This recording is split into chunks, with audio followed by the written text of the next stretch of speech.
Hi అండి. నమస్తే. Welcome back to my channel Mayuri's kitchen and creation. ఈరోజు స్పెషల్ పన్నీర్ మంచూరియా. అది ఎలా తయారు చేసుకోవాలో చూద్దాం. పన్నీర్‌ని క్యూబ్స్‌లా కట్ చేసుకొని, రుచికి సరిపడినంత సాల్ట్, కారం, ధనియాల పొడి, గరం మసాలా అండ్ చికెన్ మసాలా. మీ దగ్గర ఏ మసాలా ఉంటే అవి వేసుకోండి. నేను కొంచెం కాశ్మీర్ రెడ్ చిల్లీ పౌడర్ వేసాను కొంచెం కలర్ కోసం. ఒక స్పూన్ అల్లం వెల్లుల్లిపాయ పేస్టు, ఒక స్పూన్ నూనె వేసి ఒకసారి కలపండి. కొంచెం వాటర్ వేసుకొని ముక్కలన్నిటికీ పట్టేటట్టు కలపండి. తర్వాత కొంచెం మైదా పిండి, కొంచెం కార్న్‌ఫ్లోర్. మైదా, కార్న్‌ఫ్లోర్ ఈక్వల్ క్వాంటిటీలో తీసుకోండి. తగినంత వాటర్ వేసి ముక్కలకు పట్టేటట్టు కలపండి. తర్వాత దీంట్లోకి ఆనియన్స్, పచ్చిమిర్చి అండ్ గార్లిక్ ఎంత సన్నగా వీలైతే అంత సన్నగా కట్ చేసుకోండి. ఒక బాండీ పెట్టి దాంట్లో ఆయిల్ వేసి మనం ముందుగా కలిపి పెట్టుకున్న పన్నీర్ ముక్కల్ని వేసి డీప్ ఫ్రై చేయండి.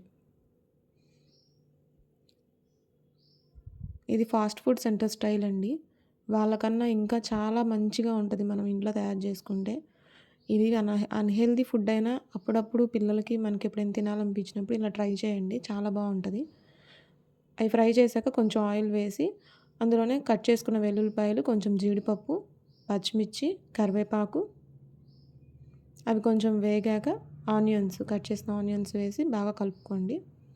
అవన్నీ వేగాక కొంచెం సోయా సాసు, టొమాటో కెచప్, కొంచెం red chilli sauce and green chilli sauce నా దగ్గర లేవు, అవి నేను వేయలేదు. కొంచెం ఒక స్పూన్ కార్న్‌ఫ్లోర్‌ని వాటర్లో వేసి కలిపేసి అది కూడా దీంట్లో పోసేసేసి హై ఫ్లేమ్లో ఒకసారి కలిపేసేసి మనం ముందుగా ఫ్రై చేసుకున్న పన్నీర్ మంచూరియా ముక్కల్ని దాంట్లో వేసేయండి. హై ఫ్లేమ్లోనే టాస్ చేయండి.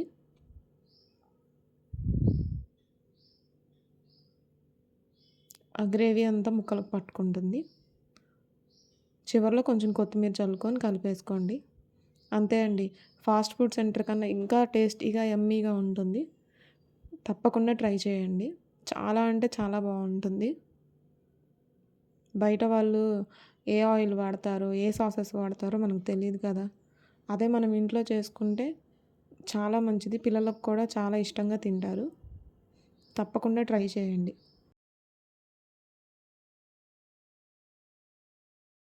ట్రై చేసి ఎలా వచ్చిందో కామెంట్‌లో నాకు తెలియజేయండి.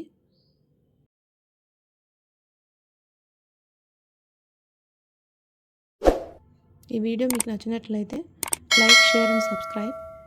Thank you for watching.